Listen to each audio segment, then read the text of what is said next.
Segunda lição, o projeto divino para os ministros. E agora a terceira lição, que para mim, ela é,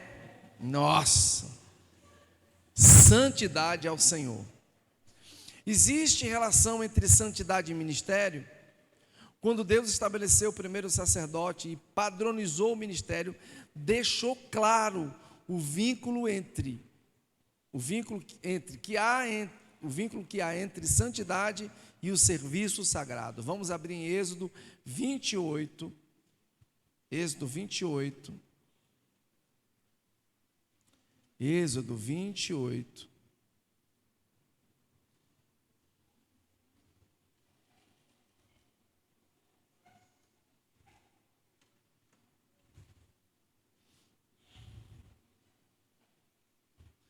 Do 36 até o 38. Faça um diadema de ouro puro e grave nele como se grava um selo, consagrado ao Senhor. Prenda-o na parte da frente do turbante com uma fita azul. Estará sobre a testa de Arão. Assim ele levará a culpa de qualquer pecado que os israelitas cometerem em relação às coisas sagradas, ao fazerem todas as suas ofertas. Estará sempre sobre a testa de Arão, para que as ofertas sejam aceitas pelo Senhor. Gente, que coisa extraordinária. Imagina um turbante, uma tiara de ouro, um nome gravado, santidade ao Senhor. O ouro, a natureza de Deus, já sabemos. Então, não tem como nós sermos lançados ao ministério, ao serviço. Isso é qualquer serviço. Isso é você estar ali na frente. Inclusive, estava conversando com alguns irmãos, nós vamos promover um treinamento com todos que servem, mas todos mesmo, salinha, vai estar todo mundo junto, vamos organizar um dia, já vamos lançar daqui acho que semana que vem, já estou dizendo a data, nós vamos ter um treinamento aqui no período da tarde, vamos realmente trabalhar com todos. Não sei, de repente pode ser que a gente faça isso um domingo pela manhã cedo, com um café aqui, um cafezão, e a gente rache lenha. Vai ser um domingo corrido. Então já vou dizer com bastante antecedência, porque você prepara almoço já no dia anterior, porque saiu, chegou em casa, não precisa fazer almoço, ou quem quiser almoçar fora, porque vai ser bem, porque às vezes sábado à tarde ainda tem pessoas que trabalham, mas eu vou procurar ver com todo mundo que serve, para que todo mundo esteja nesse treinamento. Vou fazer igualzinho lá o meu querido pastor Ebe. Você não tem noção de como o pastor Ebe, ele é exigente com os obreiros dele, exigente mesmo, um por um. Ele pega uma lupa, e eu não vou sair fora do crivo do meu pastor de jeito nenhum. Vou olhando no olho de um por um. Se eu notar que tem alguma dificuldade, fica aqui um pouquinho. E qualquer tipo de dificuldade, resistência à liderança, não é submisso completo, serve porque acha que o serviço é mais importante. Não. A gente vê aqui que há um vínculo entre santificação e o serviço sagrado, ok? Então, anote isso, é muito importante. Santidade gera autoridade. Santidade gera autoridade. É muito importante entendermos que esse padrão de santidade, ele vai gerar em mim e em você autoridade. Autoridade em todos os sentidos, e especialmente no mundo espiritual. Eu quero ler com vocês aqui 1 Timóteo, capítulo 3. 1 Timóteo, capítulo 3. Você anota, porque quando você chegar em casa, você verifica direitinho, apesar de que, quando nós terminarmos essa matéria, eu já passo para todo mundo aqui essas lições. Nem se preocupe, vai estar, tá? Porque se eu passar agora, você vai ficar assim meio que voando, não vai anotar, a gente tem aquela dificuldade, pega o material pronto e não pensa, Eu prefiro que você anote, que você ouça, mas vai estar na sua mão assim que a gente terminar também, tá? 1 Timóteo, capítulo 3.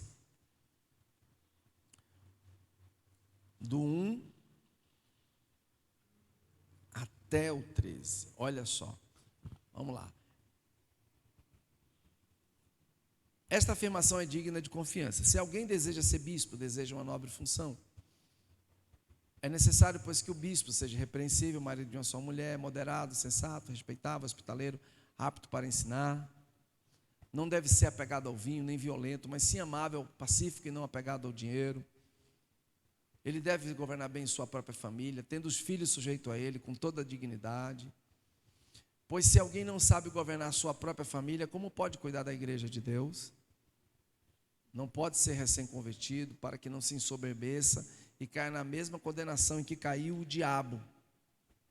Também deve ter boa reputação perante os de fora, para que não caia em discreto nem na cilada do diabo.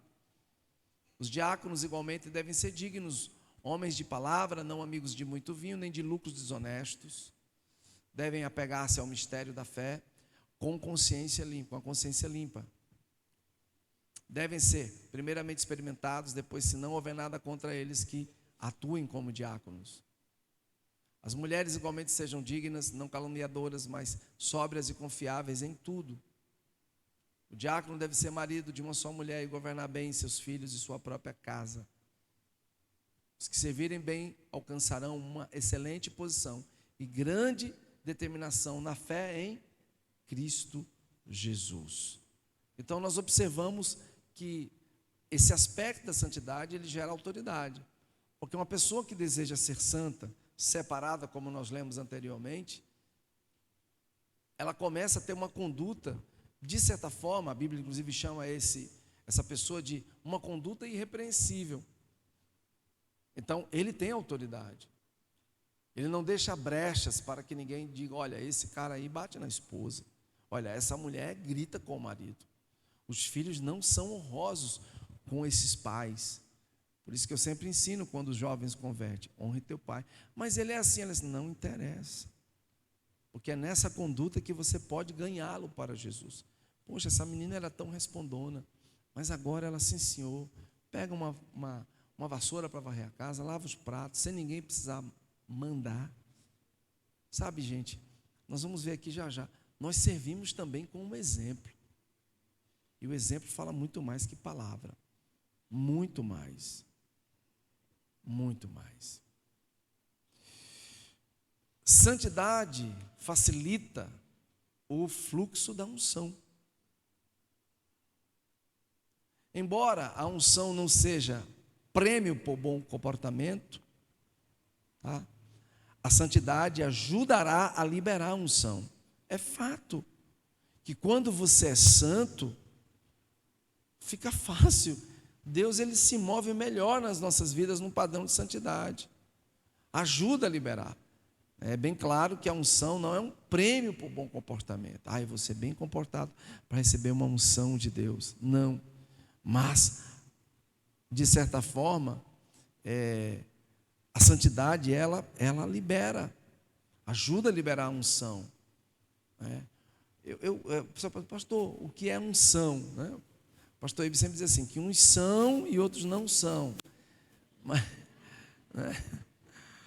a unção, uma vez, a gente teve um embate com uma pessoa há muitos anos sobre isso, tornou-se um bom judeu, e a minha esposa foi falar para ele sobre unção, mas para esse cara, o que é unção? Para a senhora, toda arrogante.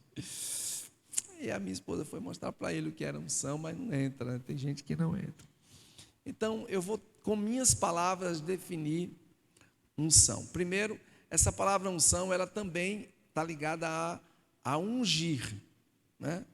E o que é ungir? É quando você, de certa forma, derrama sobre alguém um óleo. Por exemplo, geralmente, quando vamos consagrar alguém, a gente unge ou derrama óleo na cabeça dessa pessoa, representando o Espírito Santo, que também é como um óleo, na própria palavra, como azeite. E a unção é um derramar, se eu poderia dizer assim, unção é um derramar da vida de Deus na vida daquela pessoa.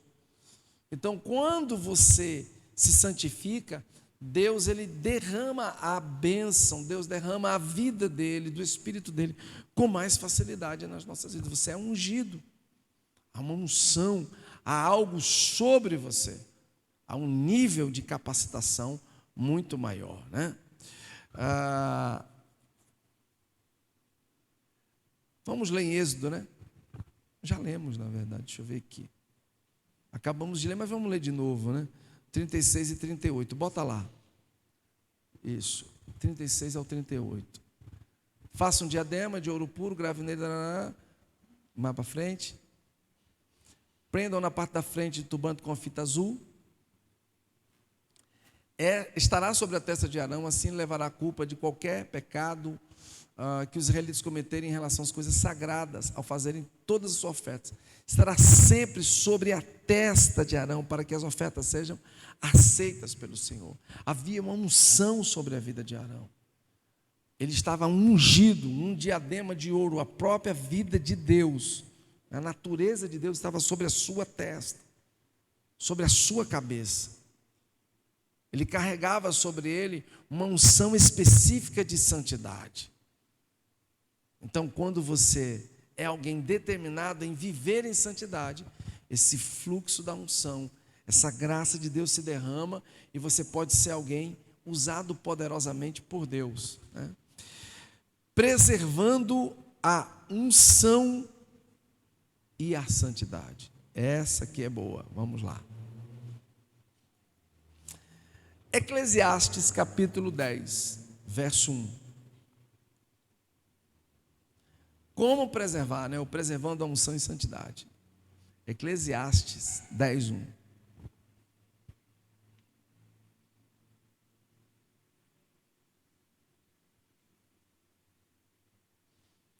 Assim como a mosca morta produz mau cheiro e estraga o perfume, também um pouco de insensatez pesa mais que a sabedoria e a honra. Que coisa, né? É impressionante como o que é ruim, ele sobressai ao que é bom.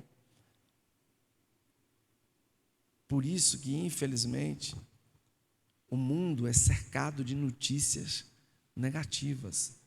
Gente, é impressionante. Telejornais, é só notícia ruim.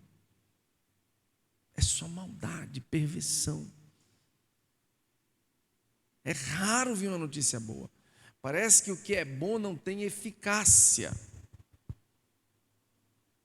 Então nós precisamos preservar a unção e a santidade, tendo atitudes nobres, não permitindo que determinados agentes danosos da santidade adentrem o nosso coração. Nós temos que ter uma natureza quebrantada, santificada. Cantares 2,15. Cantares 2,15, vamos ver.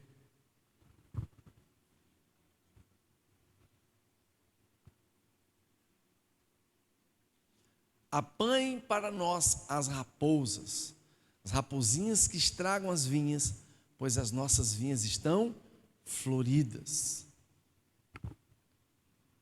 Dizem, eu nunca vi, mas já li, que a raposa que quando vêem que as uvas estão maduras, elas chegam no pé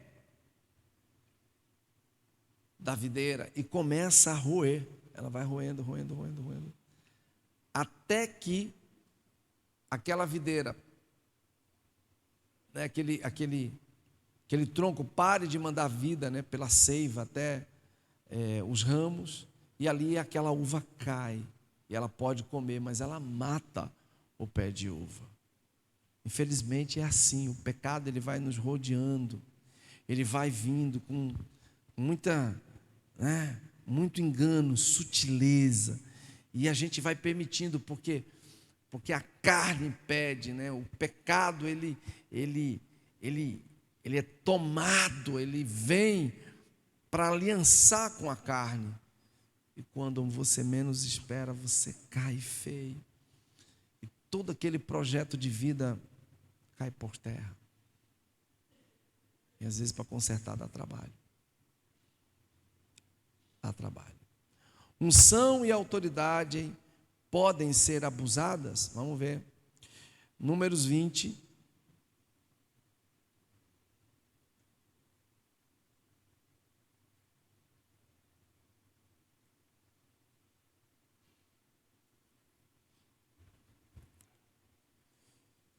Onze e 12.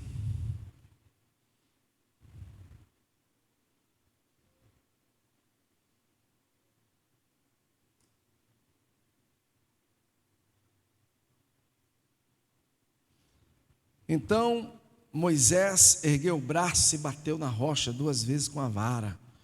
Jorrou água e a comunidade dos rebanhos beberam. O Senhor, porém, disse a Moisés e a Arão: como vocês não confiaram em mim para honrar minha santidade à vista dos israelitas, vocês não conduzirão esta comunidade para a terra que dou a vocês. Isso é tão sério. Eu estava ontem no GD falando isso para os irmãos. Quando nós olhamos esse texto, nós achamos que Deus foi duro com Moisés. Não foi. Vou explicar por quê. Eu domingo passado até falei isso aqui, né? Não permita que ninguém te tire da presença de Deus.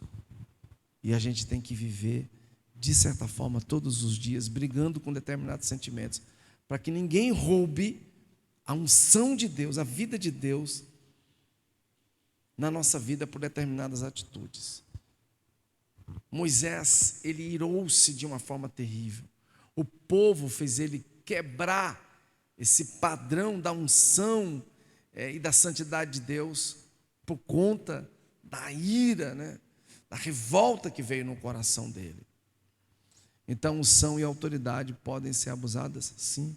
Então, ele usa daquela autoridade, daquela unção, e Deus deu para ele. Quando ele bate, Deus falou: olha, só toca que vai jorrar água. Mas Deus falou: tudo bem, você bateu e bateu batendo, como diz a história, mas ele bate irado, ele bate revoltado. Que no seu coração e no meu, nunca, jamais, haja um tipo de ira, um tipo de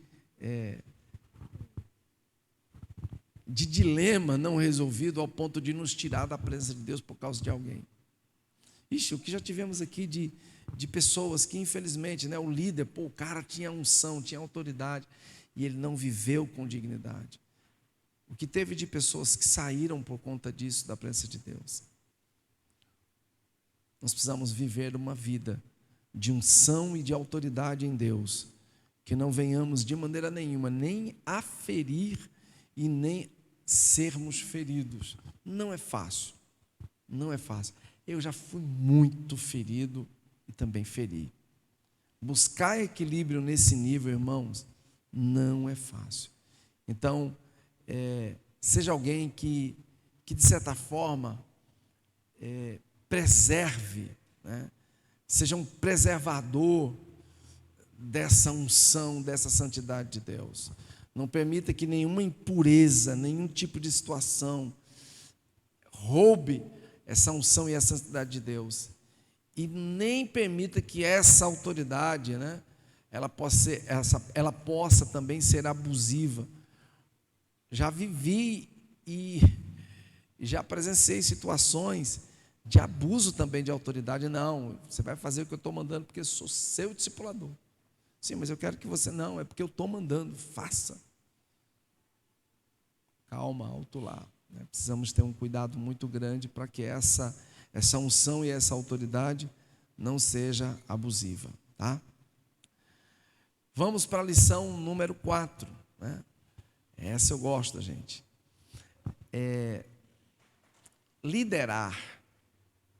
Né? Ser um líder de caráter, para mim, isso é para mim, tá? Alguns podem pensar o contrário. Acima de tudo, vai estar ligado com o que a gente vai ler agora. 1 Coríntios 11, 1.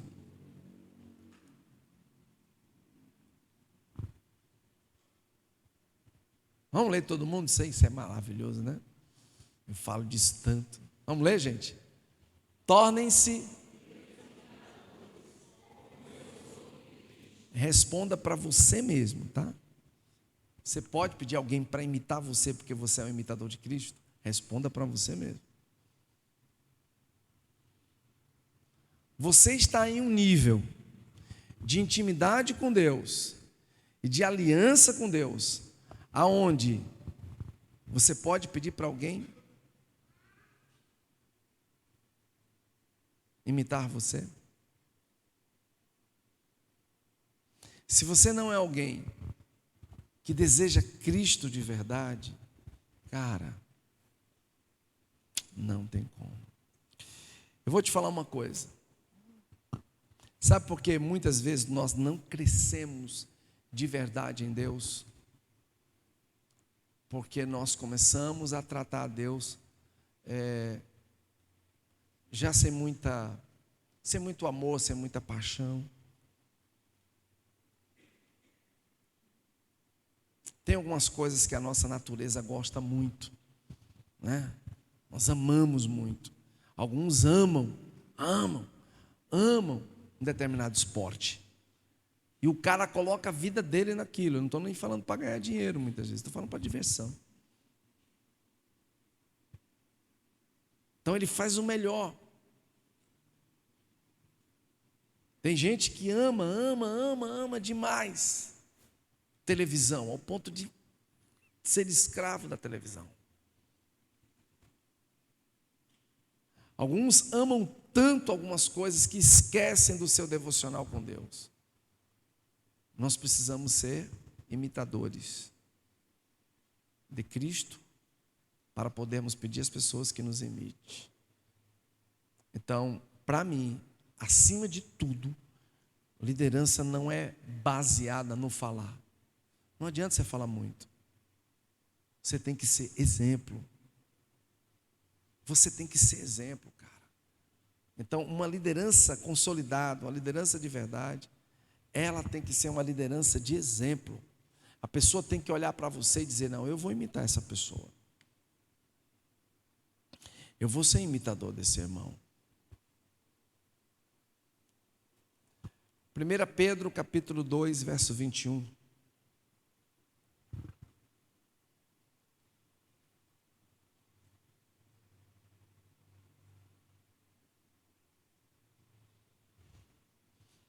Amém? Para isso vocês foram chamados, pois também Cristo sofreu no lugar de vocês, deixando exemplo para que sigam os seus passos. Eu não sei que padrão de cristianismo estão ensinando nesses dias, mas nós precisamos também aprender a ser exemplos no sofrimento. Parece-me que hoje a igreja moderna, ela ministra um padrão de vida, de prosperidade, de bênçãos, onde o sofrimento é deixado do lado. E nós acabamos de ler que o sofrimento ele faz parte. Ele faz parte. É um processo. Vamos ler Hebreus capítulo 13. Eu estou salteando, não se preocupe, não precisa ler todas as referências. Depois vai ser passado para você aí. Hebreus 13, 7. Lembrem-se dos seus líderes que transmitiram a palavra de Deus a vocês. Olha só o conselho deles. Observem bem o resultado da vida que tiveram e imitem a sua fé.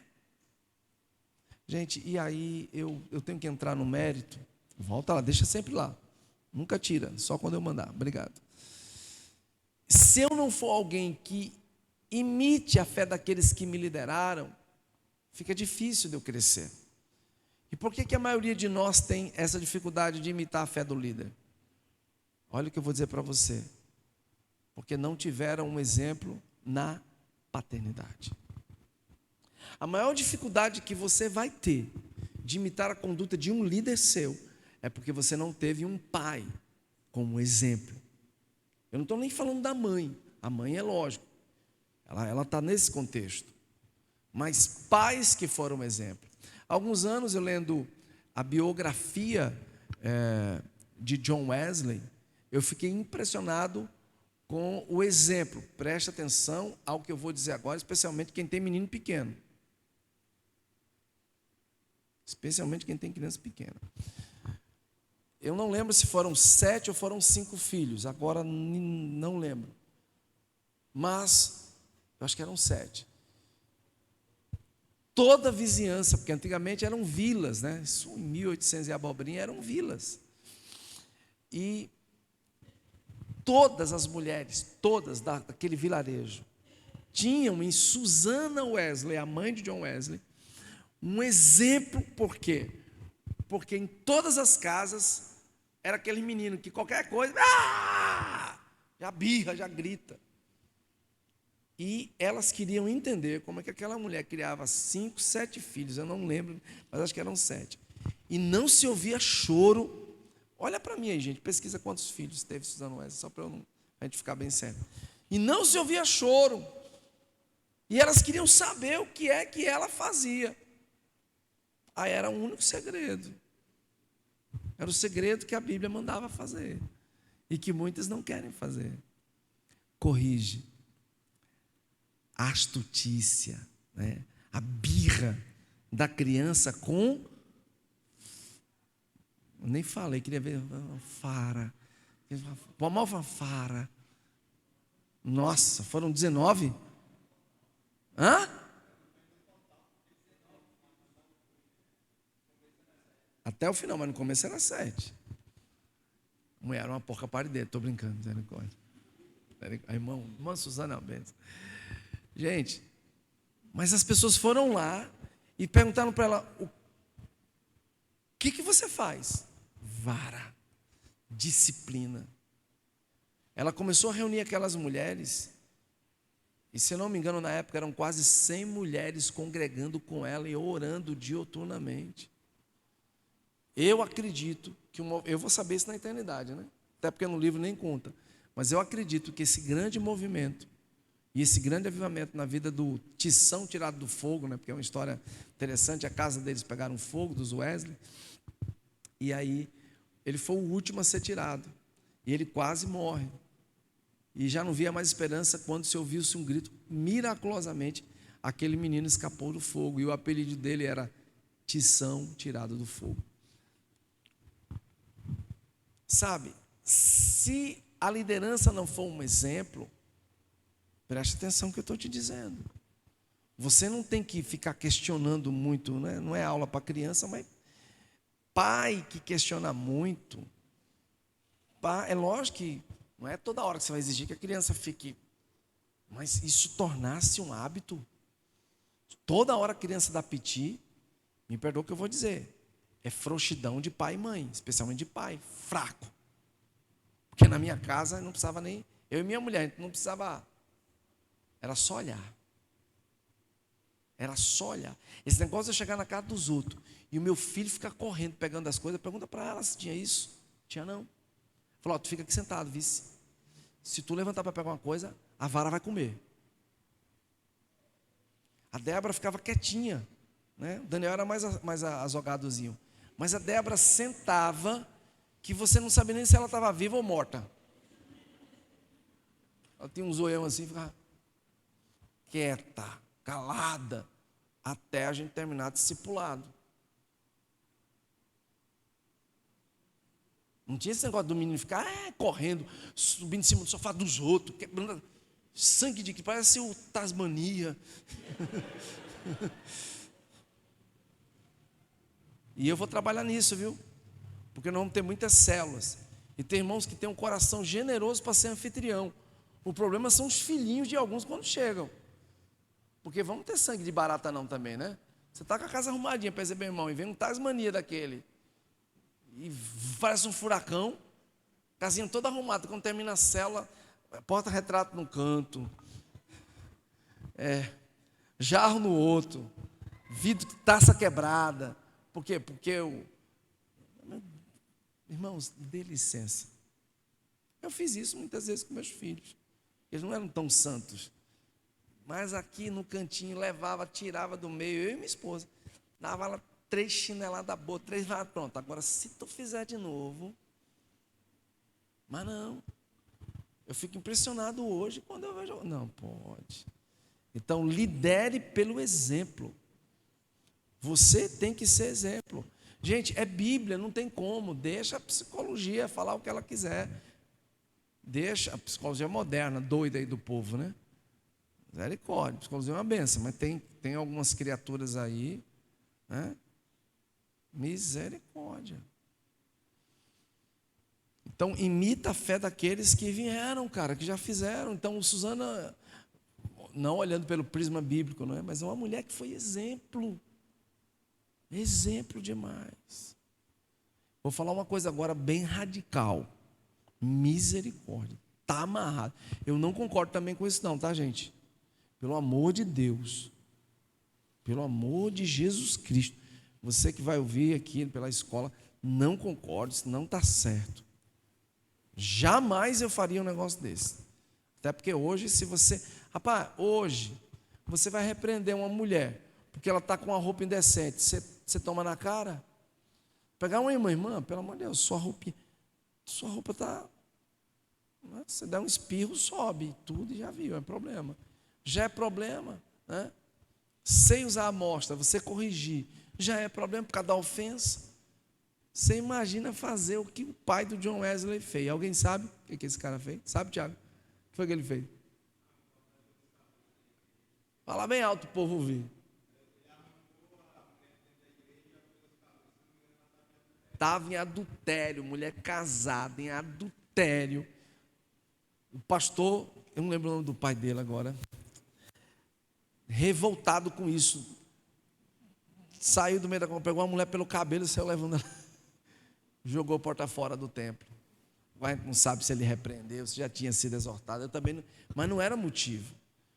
Tem que chegar, irmão, não dá, você está aí botando pá de gaia no maridão aí já tem tempo, então dá licença, porta da rua é serventia, você não quer mudança, era o máximo que ele devia ter feito, mas os biógrafos contam que ele pegou ela pelo cabelo e saiu porta fora para dar exemplo ao rebanho. Eu falei, sangue de Cristo tem poder.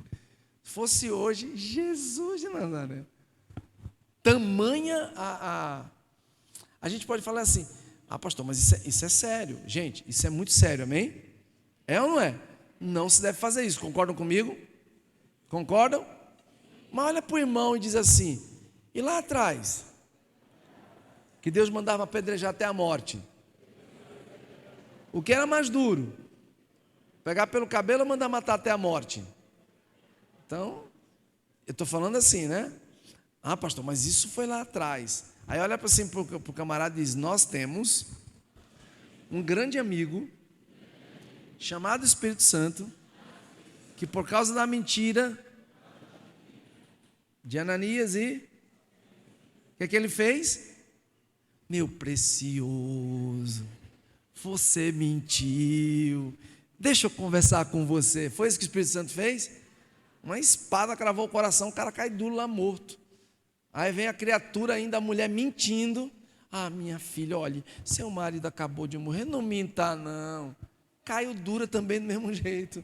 O apóstolo Pedro olha para ela e diz assim, e aí, como é que foi a venda? Oxe Pedro, olha, fica tranquilo, viu? Eu acho que eu vou começar a orar para aqui. Estou brincando. Vocês pegaram, não foi a fita? Se tiver gente mentindo, mas eu vou orar para Deus, se tiver mentiroso, Deus, no nosso meio, se prepara, porque esse treinamento de obreiro vai ser o máximo. Aí você não minta não, você não se vive em pecado não, porque o negócio vai ser arrochado. Aí a mulher cai dura. Buf. Por quê? Porque ela também mentiu. Essa mulher, os caras que levaram teu marido dos pés ainda estão saindo pela porta, agora vai ser você também. Ela cai dura. E aí?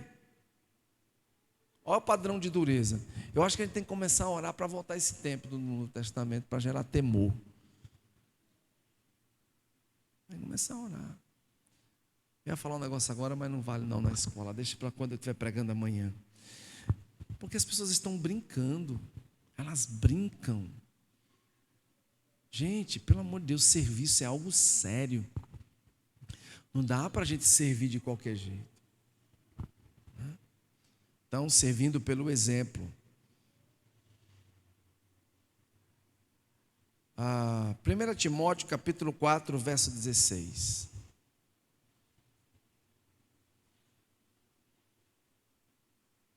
Nós temos que aprender também a cuidar de nós. Preste atenção, é muito sério isso. É muito sério. Nós precisamos de cuidado pessoal. Dê cuidado pessoal. E a melhor forma de você ser cuidado, né, é você ter um bom pastoreio, um bom discipulado, ser alguém verdadeiro no que fala, no que vive, né? Então, se cuide primeiro. Não adianta você querer cuidar dos outros errado. Atente bem para a sua própria vida e para a doutrina, perseverando nesses deveres, pois agindo assim você salvará tanto você mesmo quanto aos que o ouvem. Então, se cuide. Seja alguém que cuida da sua vida, né? Cuida da sua vida. Lembrei agora da irmã que chegou para outra. Ai, meu Deus. A irmã estava com uns quilinhos a mais, né? Aí a irmã chegou, irmã, mas você está muito gorda. Ela começou a cantar para ela: toma conta da sua vida, toma conta da sua vida. Então, assim, cuide de você primeiro, né? Cuidado pessoal, né? Seja uma pessoa que se cuida. Procure sempre se autoanalisar. Seja exigente. Paulo diz o quê? Que atente bem para a sua própria vida. Seja alguém que entende, que cuida da sua própria vida. Seja alguém que antes de cuidar dos outros, você possa, de verdade, estar bem. Porque não adianta servir só por servir. Não, eu vou tocar, mas está em adultério, está em fornicação. Eu vou trabalhar aqui, mas está em pecado, está em fornicação, está em adultério, está em mentira, está em desgraça. Gente, temos que cuidar, né? Quando deixo de cuidar de mim mesmo, perco a capacidade de tocar a vida de outros por meio do exemplo. A Bíblia não condena o cuidado de si mesmo. Acho que é Judas, né? Verso 12. Esses homens são rochas submersas nas festas de fraternidade que vocês fazem, comendo com vocês de maneira desonrosa. São pastores que só cuidam de si mesmos. São nuvens sem água, impelidas pelo vento, árvores de outono sem frutos, 2 vezes mortas, arrancadas pela raiz. Cara, antes de cuidar dos outros, cuide de você.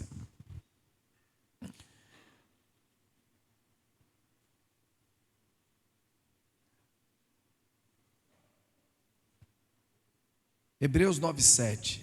Interessante isso aqui, gente. No entanto, somente o sumo sacerdote entrava no lugar santíssimo apenas uma vez por ano e nunca sem apresentar o sangue de sacrifício que ele oferecia por si mesmo e pelos pecados que o povo havia cometido por ignorância. Olha, o próprio Deus já falando que você também tem que cuidar de você. Você tem que cuidar de você.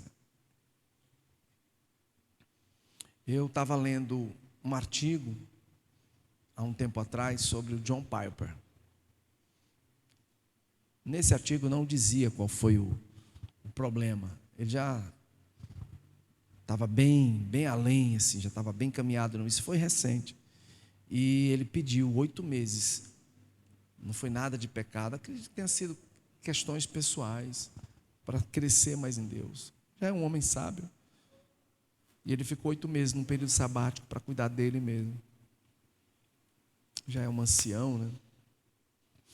Então haverão momentos em que você vai precisar desse período sabático. Gente, por isso que aqui hoje na comunidade a gente dá esse período sabático.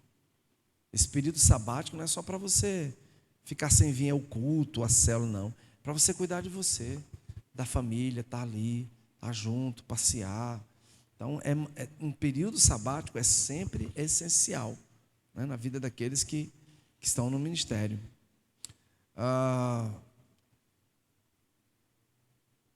Vamos ler esse Marcos, capítulo 12, 33, eu acho ele mais importante. Amamos aos outros como amamos a nós mesmos.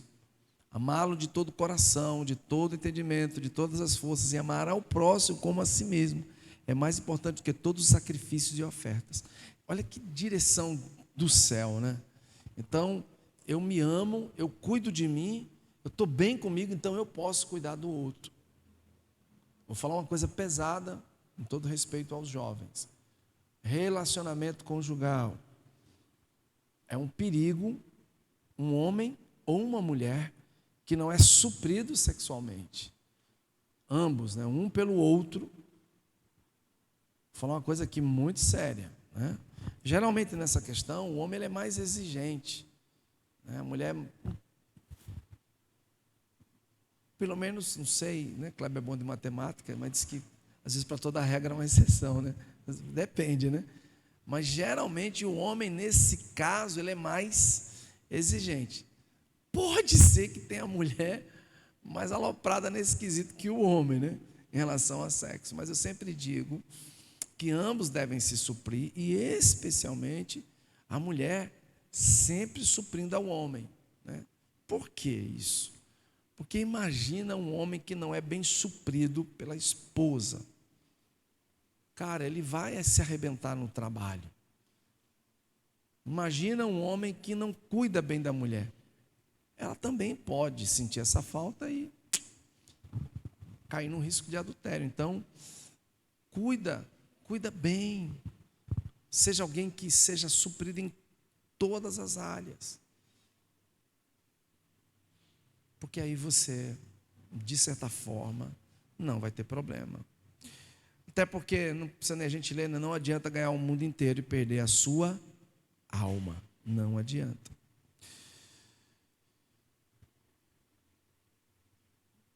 E aí vamos para a última parte dessa lição, que é quando o exemplo é comprometido. 1 Timóteo 3, quando o exemplo é comprometido.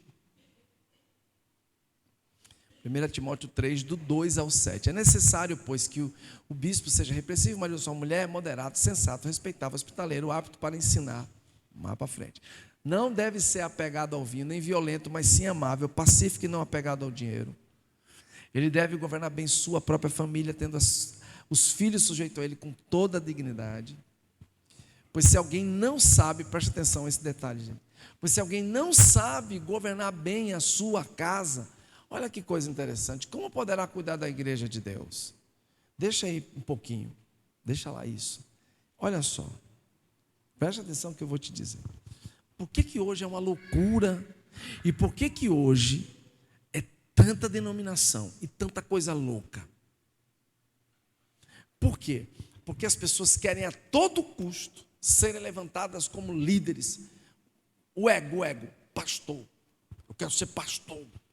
E aí, cara, você tem que ter cuidado. Isso é muito, porque isso é uma questão espiritual, cara. Isso está num nível elevado. E se a gente não tomar cuidado, a gente pode, infelizmente, ser desqualificado. E aí o exemplo é comprometido. O exemplo é comprometido. A gente vai ver já sobre o pregador desqualificado. Então não é uma questão só de levantar.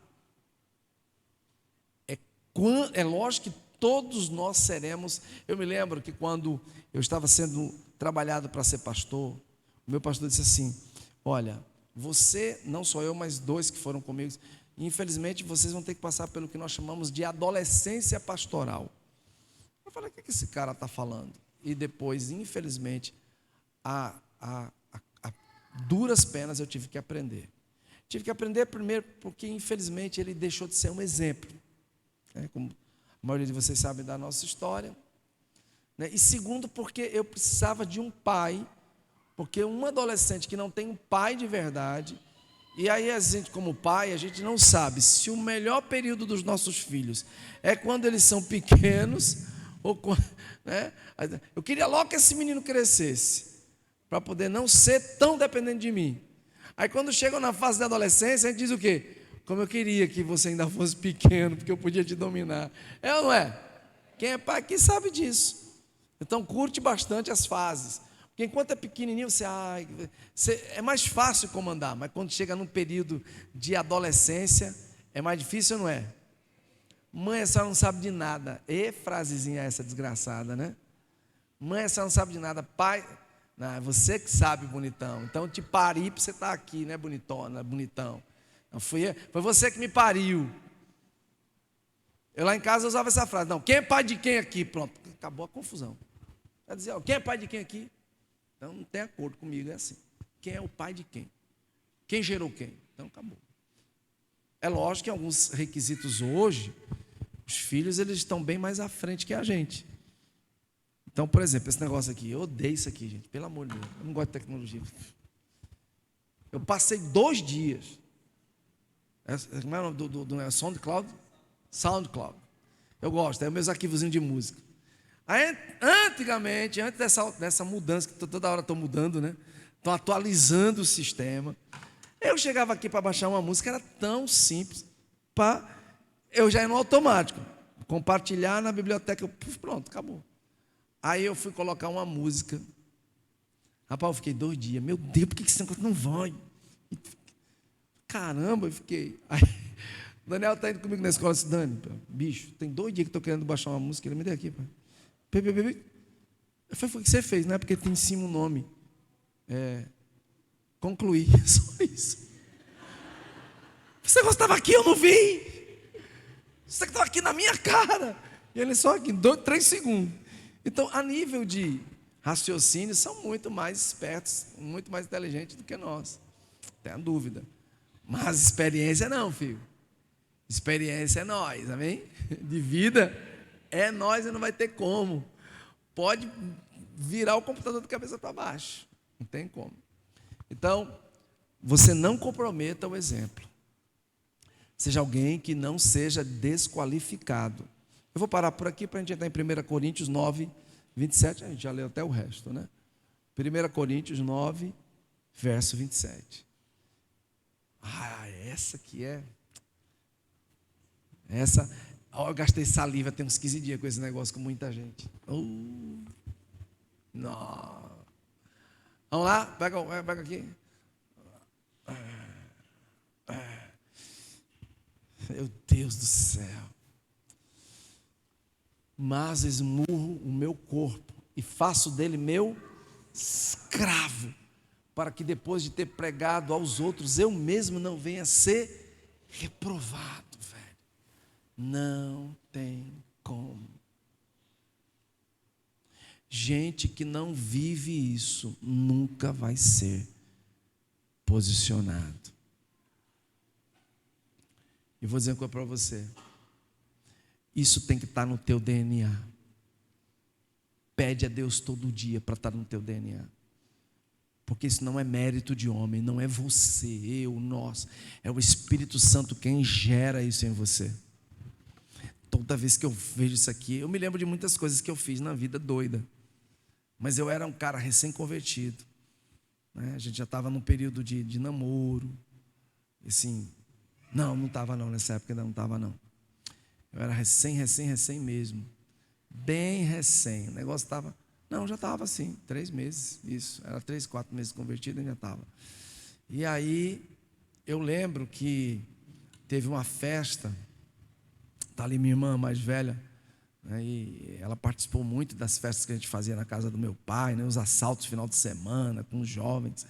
E aí eu cheguei para o meu pai. É um assalto. Todo mundo sabe aqui o que é assalto? De verdade, os jovens, não é assalto de revólver, não. A galerinha da juventude da nossa época juntava e cada um levava uma bebida, uma comida e fazia o chamado, era um assalto, né? Se eu vou assaltar, né? Porque assaltava a geladeira do pai, assaltava a geladeira da mãe, era um assalto. O adolescente tinha condição de comprar, né? Assaltava e levava lá para... Bom, e aí eu disse, pai, eu vou ficar no seu quarto, o senhor fecha. Né? E aí deixa lá a turma lá, quando terminar... E eu namorei com uma menina, não vou dizer o nome, a minha irmã lembra dela. E eu disse, pai, deixa quieto lá. E lá para as tantas, a porta do quarto abre. Meu pai deu a chave para a bendita criatura. E ela chega lá, maninho, vamos lá. E eu falei, não.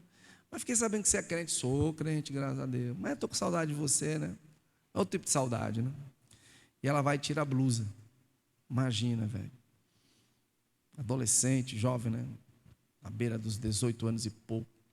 Já tinha meses que eu não tinha relação sexual. Estava no nível de santidade. Quando eu vi aquilo, falei, meu Deus, e agora? Prato cheio, né? E eu falei: olha, fulana, se você não sair desse quarto, eu vou te botar a porta fora. Ela: que é isso? Eu falei: não, saia. E ela saiu chateada. Você pensa que foi fácil? Por isso que eu digo que não é do homem, não é o homem. É quando você deseja, o Espírito Santo, ele te capacita. Tá? Te capacita, ele vai capacitar você. Então, não comprometa o exemplo. Não comprometa, seja um exemplo. Vai ser fácil? Não. Eu esmurrei, eu nem conhecia isso aqui na época. Eu nem conhecia. E eu não posso mentir para vocês. Ixi, aquele sentimento, mas rapaz, será que eu fui otário? Mas não era eu, sabia que era, hoje eu sei que era o capeta, né? Era o diabo.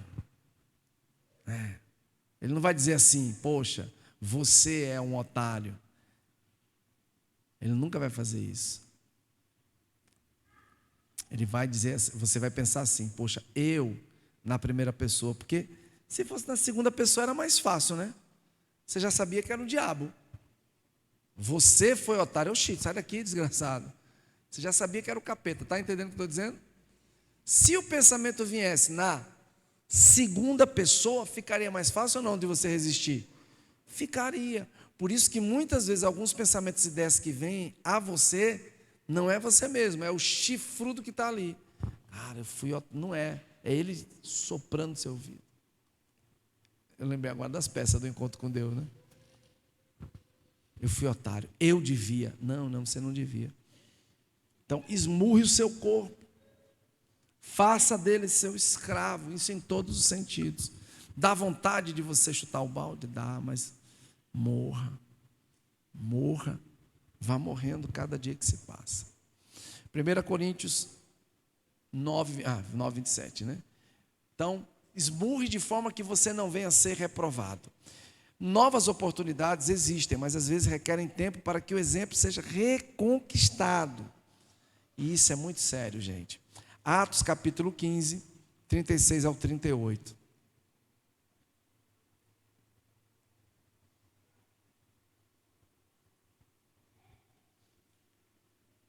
Algum tempo depois, Paulo disse a Barnabé: voltemos para visitar os irmãos em todas as cidades onde pregamos a palavra do Senhor, para ver como estão indo.